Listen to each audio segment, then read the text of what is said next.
y'all, it's Kelonda and Mia, and we are here to do a 6-month postpartum update. My baby is gonna be 6 months old tomorrow. Where they doing that? Where the time went? How she get so big? Well, she started off big, but how we get here? Like, time just zooms by. This guy is healthy. I would guess that let me see, because I'm pretty good at this. I would guess that she's 19 pounds. So as y'all can see, she likes to make noises. She reaches for things. She is not crawling. I don't know if she will crawl. She enjoys standing up so much around in her walker. She jumps in her little jumper thing. You know, she just bends her knees. She's not quite jumping. But we have that, and so she likes that. She's got a little scar here because she sits up now until she decides that she's going to be nosy. But she leaned down to try and bite her little toy and hit her head on the thing. So she's got a little scar. 6 to 9 month clothing fits her most comfortably. Her foot is smaller, so she can fit like 0 to 3 or 3 to 6 months, depending on who, you know, makes the shoe. She drinks 4 ounces of breast milk when she drinks from a bottle, usually. Sometimes in the middle of the day, excuse me, if she's sleepy or just waking up, she's kind of like, nah, I drank some, I don't want no more. As far as that, we just gonna breastfeed till we can't breastfeed no more. Alright, he has started eating baby food. Initially, I was like, oh, we're going all organic. I'm going to blend it up, you know, do it myself. I had the little trays. I was going to put it in the little trays. And then I was like, we don't have room for that. Where am I going to put this? Right now, we're using Gerber. She really enjoys squash. Squash and pears, so far, she likes. To say that she has no teeth yet, she's really been chewing on stuff and whatnot. She is in size 3 diapers. It started off with husband. Always starts off with husband. Husband was sick. Then I got sick. And then she started having some congestion and a little cough. The cutest little cough you ever did see. But we just did everything naturally. And when the cough lasts too long, I went ahead and made a doctor's appointment. And the doctor told us we could give her like a little bit of, you know, old school Dimetap. And we did that for the cough because it was like keeping her up, like she would cough in her sleep. And so that was that. I mean, max maybe 3 days. I was nursed her, and I think that's what helped her to build up those antibodies and fight off whatever was making husband and I sick. Her little legs are kind of rough. Maybe it's like a baby eczema, you know, kind of thing going on, but we just use like, you know, a pure moisturizer, unscented, you know, no this and that all in it. Just a little moisturizer that the doctor gave us for her leg. And for her hair, I've been using jojoba oil and just washing it and conditioning it once a week. So, but her hair is growing very nicely, most especially in this upper area, and it's filling in the back as she sits up more. She tries to pull up on things so that she can sit up. You'll hear her going, trying to sit up. We have to strap her in, buckle her in, everything, contain her in something because she wants to sit up. She wants to reach for things. It's hilarious. She still giggles. She has the duplicated babbling.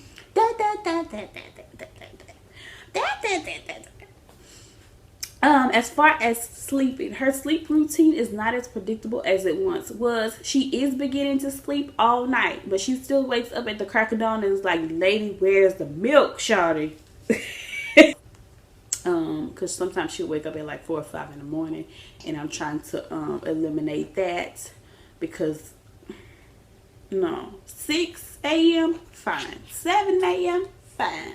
But 4 and 5, we're not doing that, not in the Wheeler house, no ma'am. So I wish that it would get like consistently better, but it doesn't. It's like she'll do great, like maybe 3 or 4 nights you won't hear a peep out of her, and she'll wake up at like 6 or 7 a.m. Then she turned to a little crazy child and start waking up and like, I'm by myself, why y'all left me? But yeah, so she sleeps in her crib. She enjoys dropping things on the floor. She likes to scratch things and see how they sound, including people. She's very good at lifting her head up.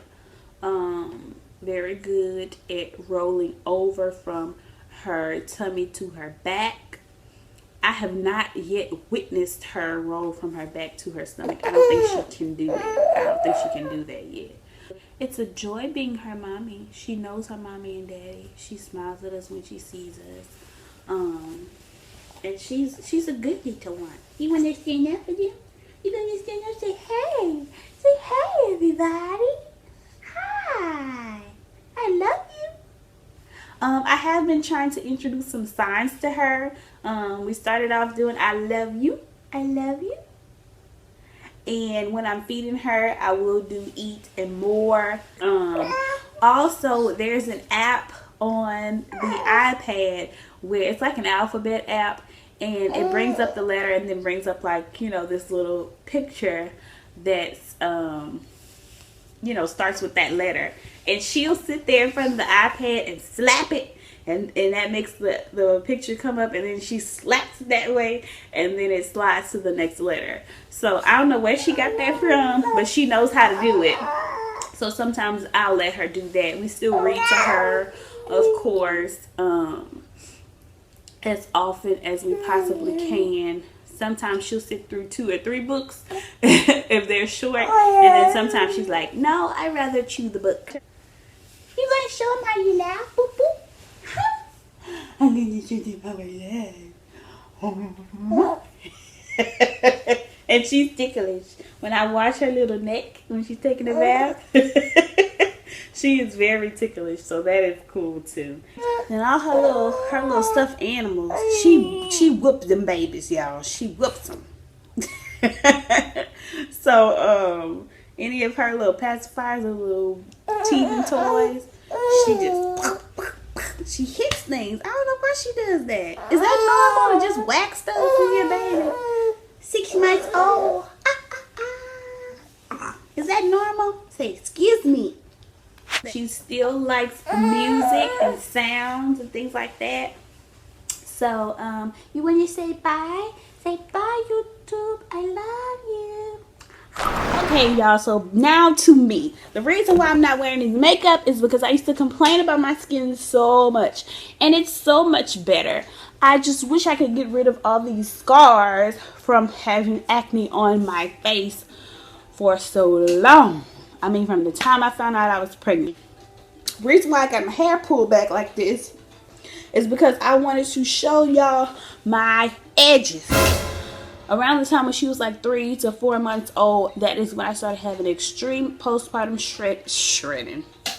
Extreme postpartum shedding, concentrated around the edges of my hair, on my hairline here. I would contribute that mostly to being postpartum and just having a baby. But some of the choices that I made as far as hairstyles, trying out new hairstyles during that time, may have contributed to it, as well as my psoriasis returned with a vengeance after I had Nia, and I began to see the psoriasis form here around my hairline as well, so that could have smothered out some of the hair follicles. I'm not saying that this happens to everyone, but what I'm saying is that if you have a baby, just be prepared for that, and be informed that there's a possibility that it could happen, you know, on varying ends of the spectrum, from, you know, minimal shedding to, we're talking, you know, your edges look completely bald. Tamar Braxton, I believe, opened up about losing her hair along her hairline following giving birth to her son. It happens to some people. It doesn't happen to everybody. but you will notice the most because it's your hair. And so I notice the most because I've always had a very full hairline.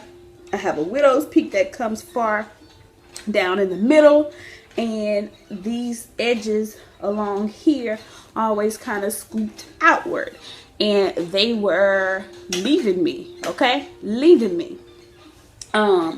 What I did once I noticed it, after I took out the Senegalese twist and the crochet braids and the quick weave, I was like, girl, is you crazy?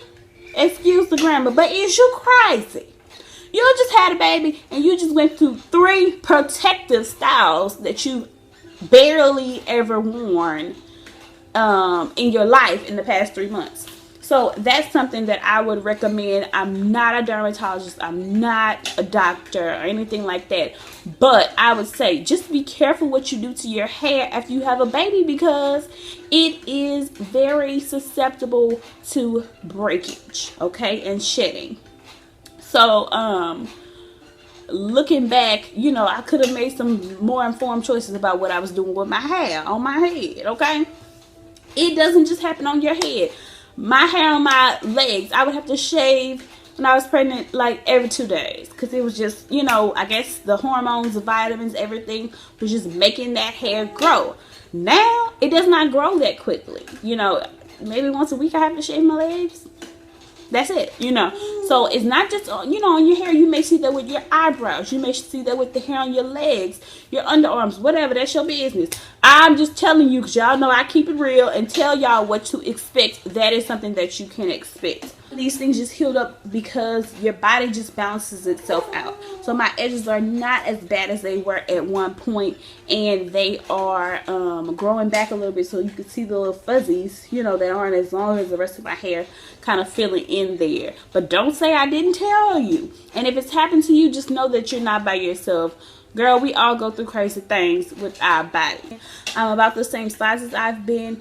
I actually bought some size 12 jeans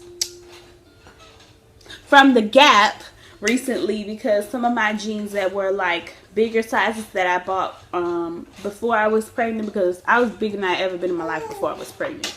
So jeans I bought before I was pregnant, some of, you know, the tops and things that I had, they just weren't gonna cut it now, because my body is not only a different size, it's also proportioned very differently. I am noticing the curviness of my body, the tone of my legs and my lower body is returning. Proportion itself to where I was really top heavy, and you know, with breastfeeding, of course, those things, you know, can get bigger by the second sometimes. And so it just felt like I was just all this, and you know, had extra belly, whatever. And I told y'all that, look at my child, I told y'all that I would probably not do a shot of my belly since I'm no longer pregnant, unless I got a 6-pack. But I did want to show y'all this one thing that I noticed. My belly was darker after I gave birth. The skin there was a lot darker than anywhere else. Kind of similar to the way your neck is darker. My neck was always dark. It just got more dark when I got pregnant. But my belly is actually not as dark as it was. So some of the area here, especially right here in the center, was much darker. And so it's not as dark. And some of the stretch marks that were really, really dark are lightened. They're not as visible as they were.